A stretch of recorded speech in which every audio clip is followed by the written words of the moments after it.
Tu n'es qu'un fardeau qui sent les médicaments, maman. Plus personne ne supporte d'être près de toi. » Ces mots sont sortis de la bouche de mon propre fils, Mathieu, comme des poignards empoisonnés directement dans mon cœur. Moi, Brigitte Martin, à 70 ans, après une vie entière dédiée à élever cet homme, j'ai entendu la pire phrase qu'une mère puisse entendre. Mais vous n'avez aucune idée de ce qui s'est passé après. Ce que j'ai fait le lendemain était si inattendu, si bouleversant, qu'aujourd'hui encore, 6 mois plus tard, Mathieu n'arrive toujours pas à y croire. Et la leçon que je lui ai donnée ? Eh bien, vous allez découvrir qu'une femme de 70 ans peut être beaucoup plus rusée que quiconque l'imagine. Tout a commencé ce matin froid de mars, à Lyon. J'étais dans ma cuisine, la même où j'avais préparé des milliers de repas pour ma famille au cours de 40 années, quand j'ai entendu des pas lourds monter l'escalier de mon appartement au 3e étage. Ce n'étaient pas les pas habituels de Mathieu, ceux-ci avaient quelque chose de différent, quelque chose de menaçant. La matinée avait commencé paisiblement. J'avais ouvert les volets de ma chambre donnant sur les toits en tuiles rouges du vieux Lyon, respiré l'air frais qui remontait des quais du Saône. Les cloches de la basilique Notre-Dame de Fourvière sonnaient 7 heures, comme elles le faisaient depuis des décennies, marquant le rythme de ma vie lyonnaise. Dans la cuisine, l'arôme du café fraîchement passé embaumait l'air. J'avais disposé mes médicaments sur la table, ceux pour la tension, pour le cœur, les vitamines que le docteur Moreau insistait pour que je prenne, dans leurs petits compartiments hebdomadaires. Mes doigts, marqués par les années et l'arthrite, tremblaient légèrement en manipulant les piluliers colorés. J'aimais ces matins tranquilles dans mon appartement du Croix-Rousse. Les murs de pierre épais gardaient la fraîcheur en été et la chaleur en hiver. Chaque coin de cet espace portait les traces de ma vie, les photos de mariage avec Jean-Claude, les dessins que Mathieu avait fait enfant collés encore sur le réfrigérateur, les souvenirs de voyage avec mon défunt mari alignés sur l'étagère du salon. Ce matin-là, j'avais même préparé des croissants frais de la boulangerie Mercier, celle où j'allais depuis 30 ans. Madame Mercier m'avait demandé des nouvelles de Mathieu, comme elle le faisait toujours. « Il va bien, votre fils ? Il ne vient plus avec vous le dimanche. » J'avais souri et menti, il est très occupé avec son travail, vous savez comme c'est. La vérité était que Mathieu ne venait plus me voir le dimanche depuis plusieurs mois. Nos déjeuners familiaux s'étaient espacés, puis avaient complètement disparu.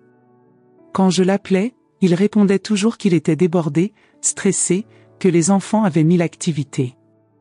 J'avais appris à ne plus insister, à me contenter de ces visites sporadiques et pressées. Ce matin de mars, quand j'ai entendu la clé tourner dans la serrure, mon cœur s'est empli de joie malgré moi. C'était peut-être le retour de mon fils attentionné, celui qui venait prendre le petit déjeuner avec moi les week-ends, qui me racontait ses projets, ses préoccupations. « Bonjour, mon chéri », avais-je appelé depuis la cuisine, arrangeant rapidement mes cheveux gris dans le reflet de la fenêtre. Mais quand Mathieu est entré, j'ai immédiatement senti que quelque chose n'allait pas. Ses traits étaient tendus, ses mâchoires serrées. Il portait son costume de travail, celui qu'il mettait pour ses rendez-vous importants au cabinet comptable, un costume gris anthracite qui le faisait paraître plus sévère qu'il n'était vraiment.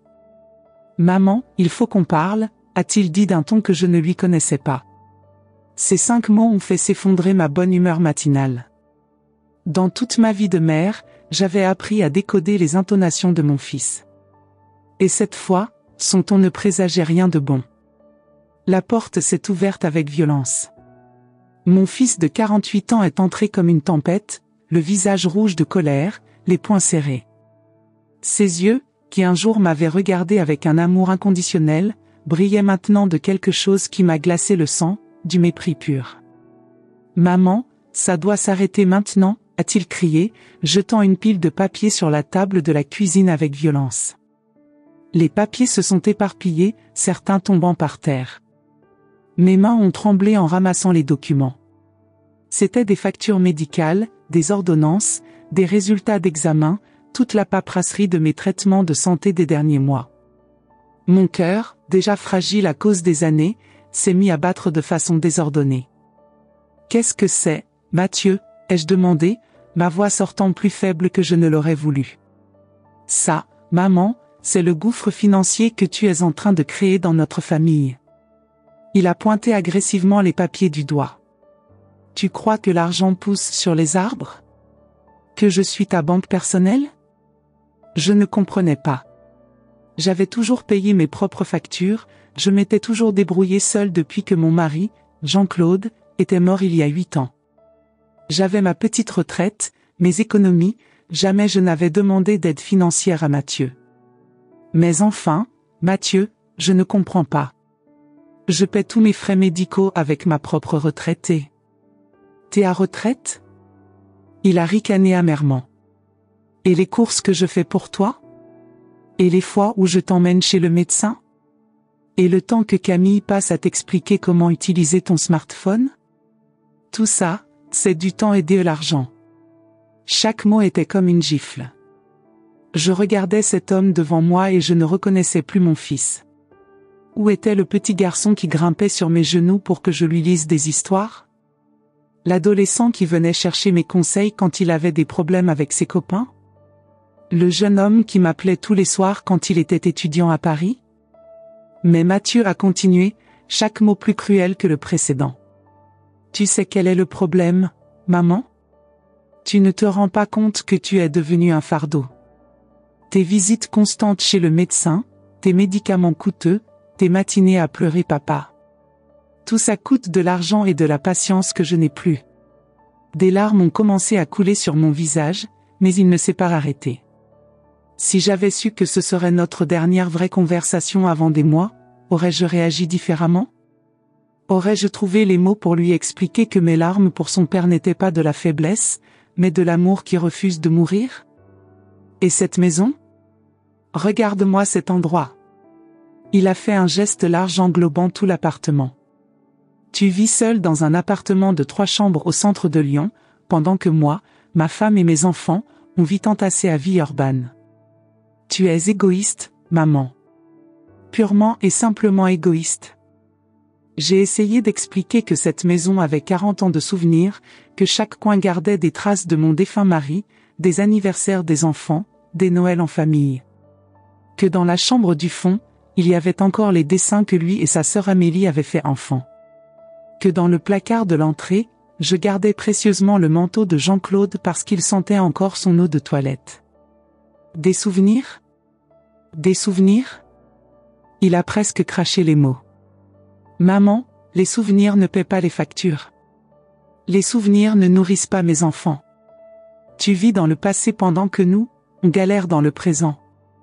Mais Mathieu, je ne savais pas que vous aviez des difficultés financières. Si tu me l'avais dit. Te le dire? Il a ri d'un rire sans joie. Pour que tu me sortes tes grands discours sur l'indépendance et la fierté? Non merci, maman. J'en ai assez de tes leçons de morale. À ce moment-là, quelque chose s'est brisé en moi. Pas seulement mon cœur, mais quelque chose de plus profond. La confiance aveugle qu'une mère a en son enfant, cette certitude que quoi qu'il arrive, il restera toujours de son côté. Mais Mathieu n'avait pas fini. Il a levé la voix encore plus fort, et j'ai entendu Madame Dubois, ma voisine, remuer derrière la cloison. Tout l'immeuble allait entendre cette dispute humiliante. Et tu veux savoir le pire, maman? Le pire, c'est que même Baptiste et Lucie commencent à se plaindre. Ces mots suivants ont été comme un coup de massue.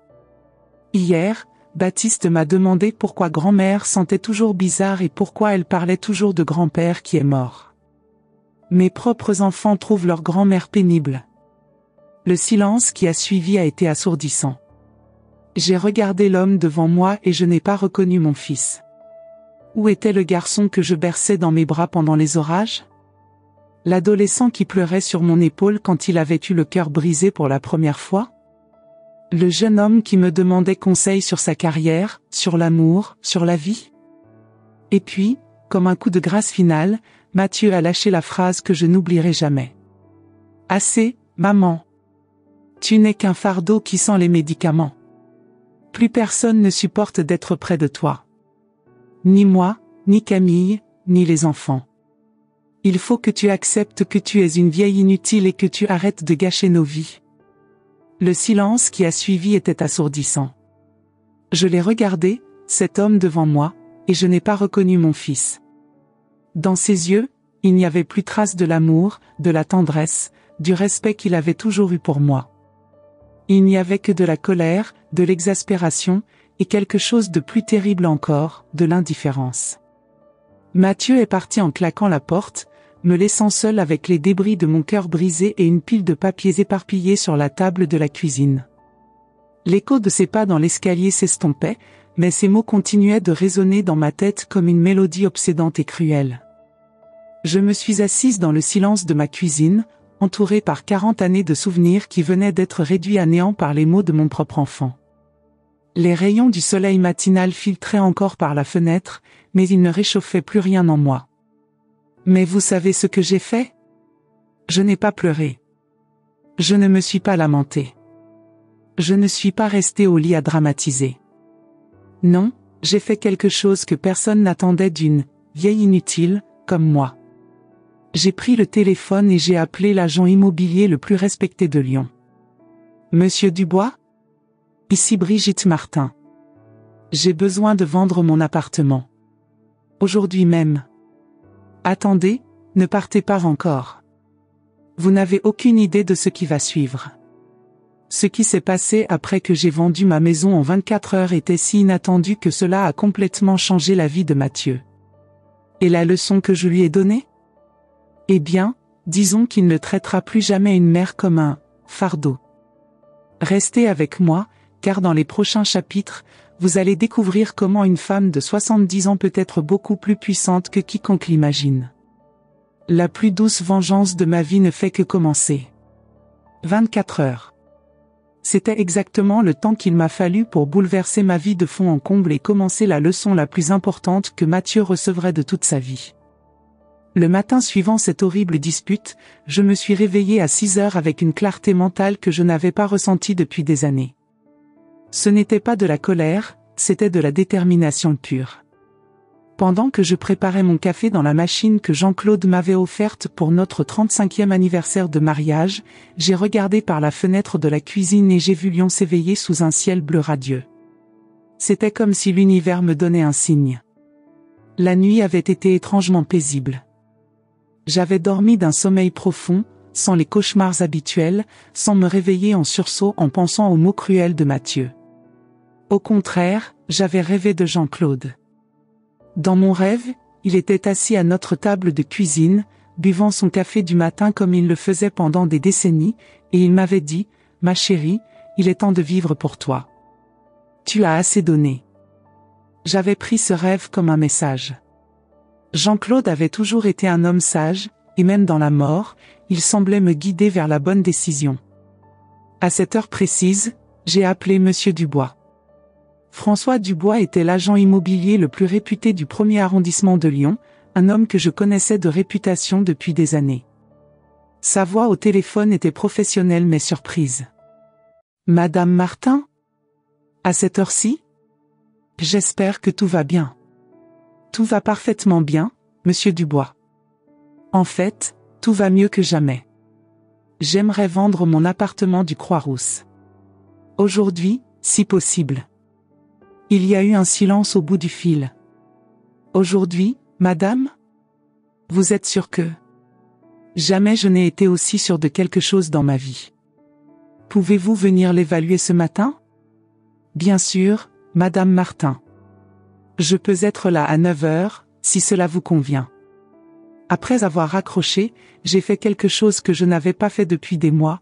J'ai pris un bain relaxant dans ma baignoire ancienne, avec des sels de bain à la lavande que ma sœur Céleste m'avait rapporté de Provence. J'ai pris le temps de me coiffer correctement, de mettre ma plus belle robe, celle en laine bleu marine que Jean-Claude adorait, et même un peu de rouge à lèvres. Quand je me suis regardée dans le miroir de la salle de bain, j'ai vu une femme que je ne reconnaissais pas. Pas une vieille inutile, mais une dame élégante de 70 ans, avec des yeux déterminés et une posture droite. Cette femme-là avait du pouvoir, de la dignité, et surtout, elle avait des choix. Monsieur Dubois est arrivé ponctuellement à 9 heures. C'était un homme élégant d'une 50aine d'années, avec des cheveux gris bien peignés et un sourire professionnel qui s'est transformé en surprise authentique quand il a vu l'état impeccable de mon appartement. « Madame Martin », a-t-il dit en se promenant dans les pièces, les yeux écarquillés, cet appartement est un véritable joyau. L'emplacement dans le Croix-Rousse, la vue sur la Saône, les finitions d'origine du XIXe siècle. Pourquoi souhaitez-vous vendre avec une telle urgence ? J'ai préparé du café dans ma plus belle porcelaine, celle que je réservais pour les grandes occasions. Les tasses tintaient délicatement dans leur soucoupe tandis que je versais le café fumant. Monsieur Dubois, ai-je répondu en lui servant une tasse, parfois dans la vie, nous devons prendre des décisions radicales. Et je viens de prendre la mienne. Il a fait le tour de l'appartement avec l'œil expert d'un professionnel. Il a admiré les hauts plafonds avec leur moulure d'époque, les parquets en chêne massif que Jean-Claude et moi avions fait rénover il y a 15 ans, les grandes fenêtres qui donnaient sur les toits de tuiles rouges typiques de Lyon. Dans le salon, il s'est arrêté devant la cheminée en marbre où trônaient encore les photos de famille. « Ces boiseries sont exceptionnelles », a-t-il murmuré en caressant du doigt les étagères sculptées de la bibliothèque. « Et cette exposition plein sud ? Madame Martin, vous possédez là un bien immobilier de grande valeur. » Dans la cuisine, il a été impressionné par l'espace et la fonctionnalité. Cuisine équipée, plan de travail en granit, vue dégagée. Dans les chambres, il a noté l'espace de rangement, la luminosité, la tranquillité malgré la proximité du centre-ville. Après une heure d'inspection minutieuse, il s'est assis à ma table de cuisine et a sorti sa calculatrice. Madame Martin, compte tenu de l'emplacement privilégié, de l'état exceptionnel du bien, de la superficie de 95 mètres carrés et de la rareté de ce type d'appartement sur le marché lyonnais. Il a marqué une pause théâtrale. J'évalue votre appartement à 450 000 €. J'ai failli renverser ma tasse de café. C'était beaucoup plus que ce que j'avais imaginé. Jean-Claude et moi avions acheté cet appartement 80 000 francs en 1985. Voir sa valeur aujourd'hui m'a donné une sensation de vertige, mais aussi de pouvoir. Vous êtes sûr de cette estimation ? Absolument certaine. L'immobilier dans le Croix-Rousse a explosé ces dernières années. Votre appartement est situé dans l'un des quartiers les plus recherchés de Lyon, avec un charme architectural incomparable. Il a ouvert son agenda électronique avec enthousiasme. J'ai 3 clients qui cherchent exactement ce type de bien. Un jeune couple de cadres supérieurs, un investisseur parisien qui souhaite un pied-à-terre à Lyon, et une famille qui veut se rapprocher du centre-ville.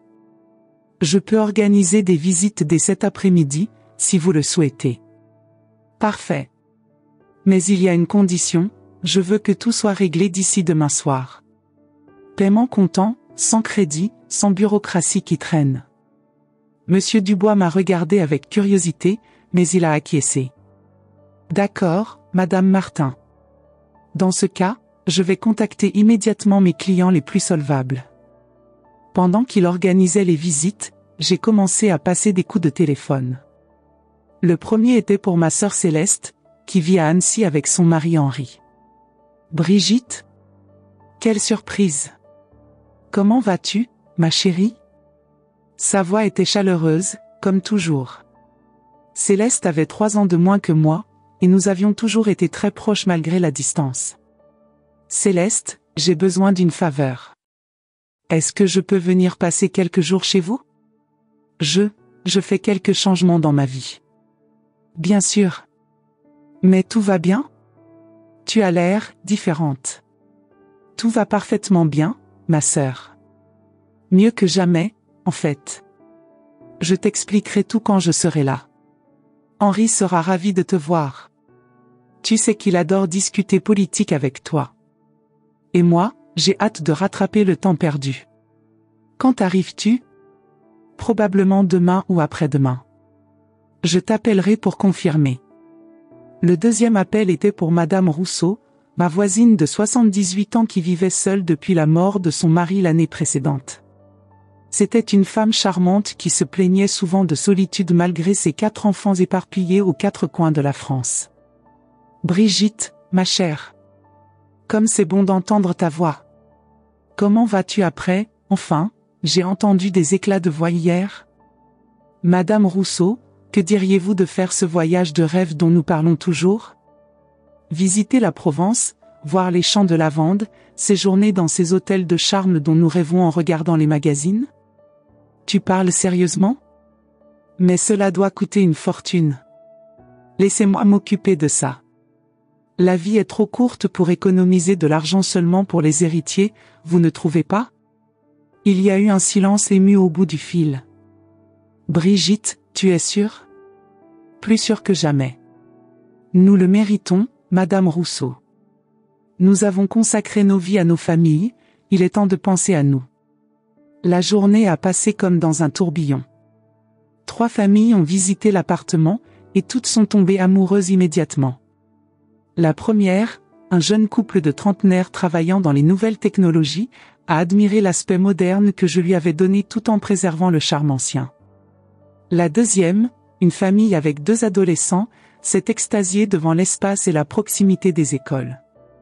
La troisième, un couple de retraités aisés de Paris, cherchait exactement ce type d'appartement pour leur retraite à Lyon. À 18h, Monsieur Dubois m'a appelé, Madame Martin, j'ai 3 offres. La plus intéressante vient du couple parisien, 465 000 €, soit 15 000 € de plus que l'estimation, avec paiement comptant et signature immédiate. Cette nuit-là, j'ai fait mes valises méthodiquement.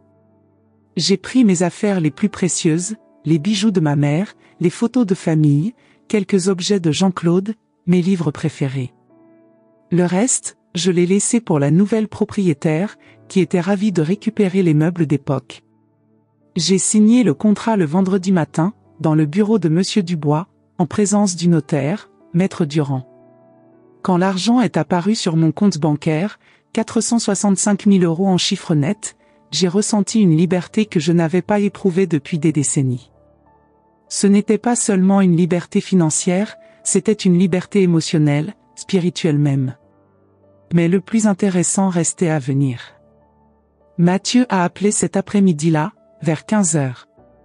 Maman, je suis passé chez toi hier soir et tu n'étais pas là. Où étais-tu? Sa voix avait quelque chose de différent. Moins agressive qu'avant hier, mais pas encore vraiment repentante. Plutôt, inquiète. Ah, Mathieu. Comme c'est bien que tu appelles.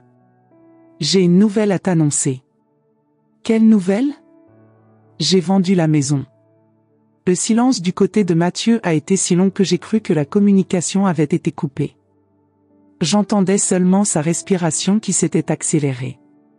Comment ça, tu as vendu la maison? Sa voix est sortie étranglée, comme s'il n'arrivait pas à croire ce qu'il entendait. Exactement ce que tu viens d'entendre, mon fils. J'ai vendu l'appartement. L'argent est déjà sur mon compte. 465 000 €, pour être exact. Mais tu ne peux pas faire ça. Où vas-tu habiter? Et l'argent? C'est notre héritage. Ah, voilà. La vraie préoccupation de Mathieu n'était pas pour moi, c'était pour l'argent qu'il pensait récupérer un jour. Mathieu, tu m'as dit que j'étais un fardeau qui sentait les médicaments, tu te souviens? Eh bien, les fardeaux ne méritent ni belle maison ni gros héritage. Alors j'ai décidé de me débarrasser des deux. Maman, tu ne peux pas parler sérieusement. Tu es en train de faire du chantage. J'étais nerveux ce jour-là, j'ai dit des choses que je ne pensais pas. Non, Mathieu. Tu as dit exactement ce que tu pensais. Et moi, j'ai entendu chaque mot avec une clarté totale. Maintenant, c'est mon tour d'agir avec clarté. Où es-tu maintenant? Sa voix trahissait une panique croissante. En lieu sûr. Avec des gens qui me valorisent. Maman, s'il te plaît, rencontrons-nous. C'est de la folie. Tu ne peux pas tout jeter par la fenêtre comme ça. La seule folie, Mathieu, c'est d'avoir attendu 70 ans pour découvrir ma propre valeur. Au revoir. J'ai raccroché le téléphone et j'ai souri pour la première fois depuis des mois. La leçon ne faisait que commencer. 2 semaines après avoir vendu ma maison, j'étais assise sur la terrasse d'un hôtel boutique à Gordes, en Provence, sirotant un rosé de Bandol en regardant les champs de lavande s'étendre jusqu'à l'horizon. Madame Rousseau à mes côtés riait comme une enfant, ses yeux brillant d'une façon que je n'avais pas vue depuis des années. « Brigitte, je n'arrive pas à croire que nous sommes ici. C'est un rêve. » « Ce n'est pas un rêve, ma chère amie. C'est la vraie vie. La vie que nous méritons de vivre. » Le voyage jusqu'en Provence avait été une révélation en soi. Nous avions pris le TGV depuis Lyon, et pendant tout le trajet, j'avais senti un poids énorme se soulever de mes épaules. Chaque kilomètre qui nous éloignait de Lyon était un kilomètre de plus vers ma nouvelle liberté. À notre arrivée à Avignon, un chauffeur privé nous attendait avec une Mercedes noire rutilante. « Madame Martin ? Je suis Philippe, votre chauffeur pour le séjour. » C'était un homme d'une 50aine d'années, souriant et prévenant, qui nous a conduits à travers les routes sinueuses de la Provence jusqu'à notre hôtel. L'hôtel des Boris était un petit paradis niché dans les collines du Luberon. Construit en pierre dorée locale, avec des jardins parfumés de romarin et de thym, il incarnait tout ce que j'avais toujours imaginé de la douceur de vivre provençal. Notre suite avait une terrasse privée avec vue panoramique sur la vallée, et pour la première fois depuis des mois, je me suis senti vraiment chez moi. « Regardez-moi ça, Brigitte !» s'était exclamée Madame Rousseau en découvrant notre chambre. Des draps en lin, des savons artisanaux à la lavande, et cette vue. Mon Dieu, comment avons-nous pu vivre sans ça ? Ces 2 semaines avaient été les plus libératrices de ma vie. Chaque matin, nous prenions notre petit déjeuner sur la terrasse, avec des croissants frais, des confitures maison et du café que le chef préparait spécialement pour nous. L'après-midi, nous visitions les villages perchés de la région. Roussillon avec ses falaises d'ocre rouge, Beaunieu et ses ruelles médiévales, Ménherbe où nous avions déjeuné dans un restaurant étoilé. J'avais même acheté une nouvelle garde-robe dans les boutiques chics de l'Île-sur-la-Sorgue. Des robes en soie naturelle, des foulards colorés, des chaussures italiennes confortables. Pour la première fois depuis la mort de Jean-Claude, je me souciais de nouveau de mon apparence, non pas pour plaire aux autres, mais pour mon propre plaisir. Mais pendant ces 15 jours idylliques, mon téléphone n'avait cessé de sonner. Mathieu appelait tous les jours, parfois plusieurs fois par jour. Au début, j'avais décroché par habitude, mais ces conversations étaient toujours les mêmes, des reproches, des tentatives de culpabilisation, des arguments sur l'argent. « Maman, où es-tu exactement ?» avait-il demandé lors de son 3e appel. « En vacances, Mathieu. Tu sais, ce que font les gens quand ils ont les moyens et l'envie de profiter de la vie. » « Des vacances ? Avec notre argent ? » ?»« Non, mon fils. Avec M1 argent. L'argent de la vente de M à maison. » Camille, ma belle-fille, avait aussi essayé de me convaincre que je traversais une phase difficile. Elle m'avait appelé un soir, tandis que Madame Rousseau et moi dînions sur la terrasse de notre hôtel, les cigales chantant dans les oliviers centenaires. « Brigitte, nous sommes tous inquiets pour vous. Ce que vous faites n'est pas normal. » « Qu'est-ce qui n'est pas normal, Camille ? Le fait que je profite enfin de ma vie au lieu de la consacrer entièrement aux autres ? Mais vous jetez l'argent par les fenêtres. Mathieu m'a dit que vous dépensiez des fortunes dans des hôtels de luxe. Et alors ? C'est mon argent, Camille. Je l'ai gagné en vendant un bien qui m'appartenait. J'ai 70 ans, je suis en bonne santé, et j'ai décidé de profiter de ce qui me reste à vivre. Mais, et nous ? Et les enfants ? Ah, voilà. Toujours cette même question, et nous ? Vous vous débrouillerez très bien sans moi, j'en suis sûr. Après tout, je ne suis qu'un fardeau qui sent les médicaments, n'est-ce pas ? Mes petits-enfants avaient également été mobilisés. Baptiste, mon petit-fils de 14 ans, m'avait appelé un après-midi pendant que je me faisais masser aux huiles essentielles dans le spa de l'hôtel. « Grand-mère, pourquoi tu as vendu ta maison ? Papa dit que tu es malade. » Sa voix d'adolescent, encore changeante, portait une confusion sincère qui m'a fendu le cœur. « Je ne suis pas malade, mon chéri. Je suis guéri. Guéri de vivre uniquement pour faire plaisir aux gens qui ne me valorisent pas. Mais nous, on t'aime, grand-mère. Je sais que vous m'aimez, mes trésors. Et moi aussi, je vous aime. Mais parfois, l'amour doit se manifester de façon différente. Je ne comprends pas. Tu comprendras quand tu seras plus grand, Baptiste. L'important, c'est que tu saches que grand-mère va bien. Très bien, même.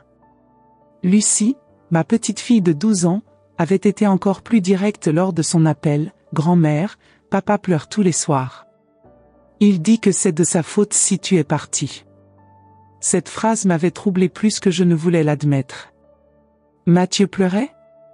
L'homme qui m'avait traité de fardeau malodorant versait des larmes? Dis à ton papa que grand-mère n'est pas partie. Elle a juste décidé de vivre sa vie différemment. Un soir, alors que Madame Rousseau et moi dînions dans un restaurant gastronomique de Gordes, le Mas de la Baume, avec sa terrasse suspendue au-dessus de la vallée du Luberon, mon téléphone a sonné une fois de plus. C'était Mathieu, mais cette fois sa voix avait un ton différent. Désespéré. Maman, où es-tu? Il faut que je te voie. Je suis en Provence, en train de profiter de mon argent de fardeau qui sent les médicaments. Pourquoi? Maman, s'il te plaît, arrête avec ça. Camille est enceinte. Nous allons avoir un autre bébé. Nous avons besoin de toi. J'ai failli renverser mon verre de Châteauneuf-du-Pape. Intéressant. Maintenant qu'ils avaient besoin de moi pour s'occuper d'un autre enfant, j'étais redevenu nécessaire. Félicitations pour le bébé, Mathieu. Je suis sûre que vous vous en sortirez très bien tout seul. Mais maman, tu nous as toujours aidés. Tu es notre pilier familial. Non, Mathieu. J'étais votre pilier familial. Jusqu'à ce que tu décides que j'étais juste un fardeau. Je ne le pensais pas. J'étais stressée par le travail, par les factures. Et c'est exactement pour ça que j'ai vendu la maison et que je dépense cet argent. Je ne veux être un fardeau financier pour personne. Le silence du côté de Mathieu était éloquent. Combien as-tu déjà dépensé, maman? Ah, voilà la vraie question. Toujours ce retour à l'argent. Jusqu'à présent? Environ 50 000 €. Hôtel de luxe, restaurant gastronomique, vêtements élégants, soins de spa. Tu vois, une vieille inutile doit bien s'amuser avant de mourir. 50 000 €? Il a crié si fort que les autres clients du restaurant ont tourné leur tête vers moi. Maman, tu es en train de jeter notre héritage. Non, Mathieu. J'investis dans mon bonheur. Quelque chose que j'aurais dû faire il y a bien longtemps. Il faut que tu arrêtes ça. Reviens à Lyon immédiatement. Ou quoi? Tu vas me traiter encore plus mal que tu ne l'as déjà fait? Maman? Sa voix s'est brisée. S'il te plaît. Mathieu, quand tu décideras de me traiter comme ta mère mérite d'être traitée, nous pourrons discuter. En attendant, j'ai une nouvelle vie à vivre. J'ai raccroché et je suis retourné à mon dessert, une tarte aux figues avec une glace à la lavande que le chef avait spécialement créée pour nous. Madame Rousseau me regardait avec admiration. Brigitte, tu es la femme la plus courageuse que je connaisse. Je ne suis pas courageuse, ma chère amie. J'ai juste cessé d'être lâche. Cette nuit-là, seule dans ma chambre d'hôtel au drap de lin brodé, je me suis regardée dans le miroir ancien de l'armoire provençale. Je voyais une femme différente. Mes cheveux avaient été coupés dans un style moderne par un coiffeur renommé d'Aix-en-Provence, ma peau rayonnait grâce aux soins du spa, mes yeux avaient une lumière que je n'y avais pas vue depuis des années. À 70 ans, je découvrais qui j'étais vraiment, au-delà d'être simplement maman et grand-mère. J'étais Brigitte Martin, une femme avec ses propres désirs, ses propres rêves, ses propres droits au bonheur. J'ai pris ma tablette et j'ai commencé à rechercher ma prochaine destination. L'Italie? L'Espagne? Pourquoi pas les deux? J'avais le temps et l'argent pour enseigner cette leçon aussi longtemps qu'il le faudrait. Le lendemain matin, pendant que nous prenions notre petit déjeuner face au champ de lavande qui ondulait dans la brise matinale, j'ai reçu un SMS de Mathieu. « Maman, je t'en supplie. Nous devons parler. Je viens te chercher où que tu sois. J'ai montré le message à Madame Rousseau, qui a secoué la tête en souriant. Il commence enfin à réaliser ce qu'il a perdu, n'est-ce pas? Peut-être, ai-je répondu en effaçant le message. Mais il lui reste encore beaucoup à apprendre.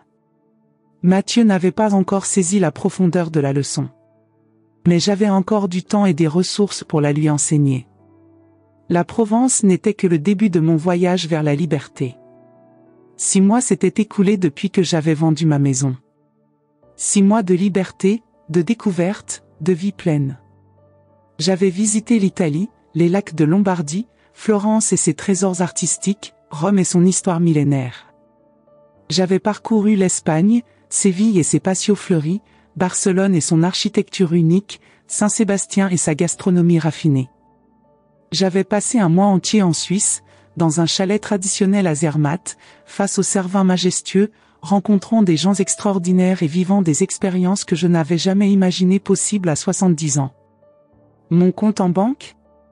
Eh bien, disons que 200 000 € peuvent offrir une vie très confortable quand on n'a plus personne d'autre que soi-même à entretenir. Pendant ces mois d'errance dorée, j'avais appris l'italien de base avec une professeure privée à Florence, pris des cours de cuisine avec un chef étoilé à San Sébastien, fait de la randonnée dans les Dolomites avec un groupe de retraités aventuriers allemands. Chaque jour apportait une nouvelle découverte, une nouvelle facette de moi-même que j'ignorais encore. À Montreux, en Suisse, je louais depuis 3 semaines une suite au Fairmont le Montreux Palace, cet hôtel légendaire au bord du lac Léman où avaient séjourné les plus grandes célébrités. Ma terrasse donnait sur le lac cristallin, avec en toile de fond les Alpes suisses enneigées. C'était un matin de septembre radieux, et je prenais mon petit déjeuner face à cette vue époustouflante quand j'ai reçu un appel qui allait tout changer une fois de plus. Mais cette fois, ce n'était pas Mathieu, c'était Camille, ma belle-fille, et elle pleurait. « Brigitte, s'il vous plaît, j'ai besoin de vous parler. » Sa voix était brisée, haletante, comme si elle avait couru ou pleuré pendant des heures. « Camille? Que se passe-t-il? Le bébé. Le bébé va bien. Mais j'ai besoin de vous dire quelque chose. Sur Mathieu.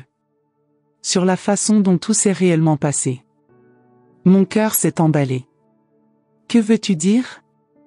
Puis-je vous voir en personne? C'est important. Très important. Je peux prendre le premier avion pour la Suisse. Quelque chose dans sa voix m'a alarmé. Ce n'était pas la Camille manipulatrice et calculatrice que j'avais appris à connaître ces dernières années. C'était quelqu'un de différent, quelqu'un de brisé. D'accord. Je t'attends. 3 heures plus tard, Camille était dans le hall somptueux de mon hôtel. Elle paraissait épuisée, avec des cernes profonds et les mains tremblantes. À 42 ans, elle avait toujours été une femme belle et élégante, mais ce jour-là, elle semblait avoir vieilli de 10 ans. Ses cheveux châtains étaient mal coiffés, son maquillage avait coulé, et ses vêtements froissés trahissaient un voyage précipité. Nous nous sommes installés dans le salon de thé de l'hôtel, avec sa vue panoramique sur le lac Léman. Les serveurs en gants blancs nous ont apporté du thé dans de la porcelaine fine, mais Camille n'y a pas touché. Ses mains tremblaient trop. « Brigitte, je dois vous demander pardon. » « Pour tout. »« Pardon pourquoi, ma chère ?» Elle a respiré profondément, comme quelqu'un qui s'apprête à confesser un crime. « Tout ce qui s'est passé, la dispute de Mathieu avec vous, les choses horribles qu'il vous a dites, c'était de ma faute. J'ai senti le monde tourner autour de moi. » « Comment ça ? » Je faisais pression sur Mathieu depuis des mois. Je lui répétais que vous aviez beaucoup d'argent de côté, que vous viviez seul dans une maison énorme pendant que nous vivions à l'étroit. J'ai planté toutes ces idées dans sa tête. Ma respiration s'est faite lourde. Continue. Les larmes coulaient maintenant librement sur ses joues. Quand nous avons appris que j'étais enceinte à nouveau, nous avons paniqué financièrement. Les coûts avec Baptiste et Lucie étaient déjà élevés, et un autre bébé. Je suis devenue obsédée par l'idée que vous devriez nous aider davantage, ou nous laisser emménager dans votre appartement. Et pourquoi n'es-tu pas venu me parler directement? Parce que je savais que vous en faisiez déjà beaucoup pour nous. Je savais que c'était injuste de demander plus. Alors j'ai manipulé Mathieu, je l'ai fait croire que vous étiez égoïste, que vous ne vous souciez pas de notre situation.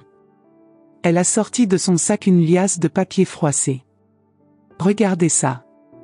C'étaient des documents imprimés, des recherches sur les prix de l'immobilier dans le Croix-Rousse, des calculs manuscrits sur les coûts de la vie avec 3 enfants, des captures d'écran de sites d'annonces immobilières. Tout était annoté de sa main, avec des notes comme « Argument pour convaincre M » ou « Montrer à Mathieu les prix ». J'avais tout planifié, Brigitte. Chaque argument, chaque manipulation. J'avais même préparé un budget détaillé de ce que nous pourrions économiser si nous vivions chez vous ou si vous nous donniez une partie de votre argent. Je regardais ces papiers avec horreur. Tu as vraiment fait ça? Pire encore. Elle a sorti son téléphone et m'a montré son historique d'appels. J'ai contacté des agents immobiliers en me faisant passer pour vous, pour connaître la valeur de votre appartement. J'ai appelé votre banque en prétendant être votre fille pour me renseigner sur vos comptes. J'ai même suivi votre facteur pour intercepter vos relevés bancaires. La révélation m'a coupé le souffle. Mon Dieu, Camille. J'ai transformé mon mari en monstre, Brigitte. Et quand il est allé vous voir ce jour-là, il avait la tête pleine de mes paroles venimeuses. Chaque mot cruel qu'il vous a dit venait de moi. Elle s'est effondrée en larmes. Le pire, c'est que Mathieu ne savait pas tout. Il pensait que ses idées venaient de lui, que sa colère était justifiée. Je l'ai manipulé si subtilement qu'il était convaincu d'avoir raison. Et pourquoi me racontes-tu tout ça maintenant, Camille? Parce que Mathieu a découvert. Il a trouvé tous mes papiers, mes recherches, mes appels. Il a découvert que j'avais piraté son ordinateur pour effacer les traces de mes manipulations. Il a tout découvert.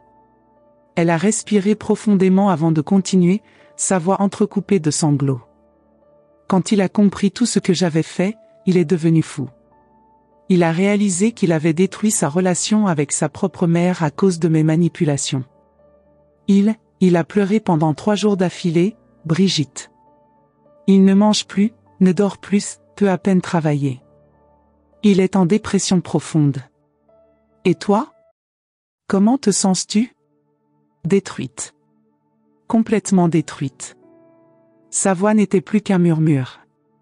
Non seulement j'ai perdu ma belle-mère, qui m'a toujours traité comme sa propre fille, mais j'ai vu ce que ma cupidité a fait à l'homme que j'aime. Mathieu n'est plus le même depuis ce jour. Il me regarde parfois comme s'il ne me reconnaissait plus. Elle a sorti d'autres documents de son sac. Et il y a autre chose. Quelque chose que vous devez savoir. C'étaient des lettres manuscrites, écrites de l'écriture de Mathieu. Des dizaines de lettres. Qu'est-ce que c'est? Des lettres que Mathieu vous écrit tous les soirs depuis que vous avez vendu la maison. Il en a écrit plus de 50. Il ne vous les a jamais envoyées parce qu'il a trop honte, mais, lisez en une. J'ai pris la première lettre d'une main tremblante. Ma chère maman, c'est la 23e lettre que je t'écris sans jamais avoir le courage de te l'envoyer. Je ne trouve pas les mots pour exprimer la honte que je ressens. Comment ai-je pu dire des choses si cruelles à la femme qui m'a donné la vie? Comment ai-je pu traiter de fardeau celle qui a sacrifié ses plus belles années pour m'élever? Chaque nuit, je revois ton visage quand j'ai prononcé ces mots horribles. J'ai vu quelque chose mourir dans tes yeux ce jour-là, et je sais que c'est moi qui l'ai tué. Je t'aime, maman. Je t'ai toujours aimé. Je ne suis pas cet homme cruel et ingrat. Je ne sais pas ce qui s'est passé en moi ce jour-là. Ton fils qui t'aime et qui souffre, Mathieu. Les larmes coulaient sur mes joues. J'ai pris une autre lettre. Maman, Baptiste m'a demandé hier pourquoi je pleurais. Comment expliquer à un enfant de 14 ans que son père a détruit la relation la plus précieuse de sa vie par pure bêtise? Comment lui dire que j'ai brisé le cœur de la grand-mère qu'il adore? Lucie dessine des cartes pour toi tous les week-ends. Elle me demande quand tu vas revenir. Je ne sais pas quoi lui répondre. Camille et moi, nous nous disputons sans arrêt maintenant. Elle me reproche de t'avoir fait fuir, mais elle ne comprend pas que sans toi, notre famille s'effondre. Tu étais notre pilier, notre refuge, notre sagesse. J'ai tout gâché, maman. Tout. Mathieu. Nous sommes restés en silence pendant de longues minutes, moi lisant ces lettres déchirantes, Camille pleurant silencieusement face au lac. Brigitte, a-t-elle dit finalement, je ne m'attends pas à votre pardon. Je ne le mérite pas. Mais j'avais besoin que vous sachiez que Mathieu est un homme bon. Il a été manipulé par une femme désespérée et cupide. Par moi. Et qu'attends-tu de moi maintenant, Camille? Rien. Absolument rien. Je voulais juste vous dire la vérité. Et vous dire aussi que j'ai quitté Mathieu. Cette révélation m'a surprise. Tu l'as quitté? Je déménage chez ma sœur à Marseille avec le bébé à naître. Je ne peux plus regarder Mathieu dans les yeux en sachant ce que j'ai fait. Et lui, il ne peut plus me supporter non plus. Notre mariage est fini, Brigitte. Détruit par ma cupidité. Cette nuit-là, seule dans ma suite de l'hôtel, j'ai pensé à tout ce que j'avais vécu ces 6 derniers mois. La liberté, les voyages, la découverte de qui j'étais vraiment. Mais j'ai aussi pensé à mon fils, à l'homme que j'avais élevé, que j'avais aimé inconditionnellement pendant 48 ans. Les lettres de Mathieu étaient étalées sur mon lit. 50 lettres d'amour, de regret, de douleur profonde. Dans chacune, je reconnaissais mon vrai fils, pas l'homme cruel qui m'avait insulté, mais le garçon sensible et aimant que j'avais toujours connu. Le lendemain matin, j'ai fait quelque chose que personne n'attendait. J'ai pris le premier train pour Lyon. Quand je suis arrivé à l'appartement de Villeurbanne où Mathieu vivait désormais seul avec ses enfants, j'ai trouvé un homme détruit. Mon fils, qui avait toujours été fort et déterminé, était méconnaissable. Maigre, avec une barbe de plusieurs jours, les yeux rouges de tant pleurer. L'appartement était en désordre, des vêtements traînaient partout, de la vaisselle sale s'empilait dans l'évier. Quand il m'a vu sur le pas de la porte, il s'est effondré. Littéralement. Il est tombé à genoux et a sangloté comme un enfant. Maman, maman, pardonne-moi. S'il te plaît, pardonne-moi. Je l'ai pris dans mes bras, et pour la première fois en 6 mois, j'ai pleuré. Nous avons pleuré ensemble sur le canapé du salon, tandis qu'il me demandait pardon encore et encore. Je ne suis pas cet homme, maman. Je ne suis pas cruel. Je t'aime plus que tout au monde. Je t'ai toujours aimé. Je le sais, mon fils. Je l'ai toujours su. Comment peux-tu me pardonner après ce que j'ai dit? Parce que tu es mon fils. Et parce que parfois, nous devons nous perdre pour nous retrouver. Tu savais? Pour Camille et ses manipulations? Je viens de l'apprendre. Mais cela ne change rien, Mathieu. Tu es responsable de tes mots, même si d'autres les ont inspirés. Il a hoché la tête, acceptant sa responsabilité. Que puis-je faire pour réparer, maman?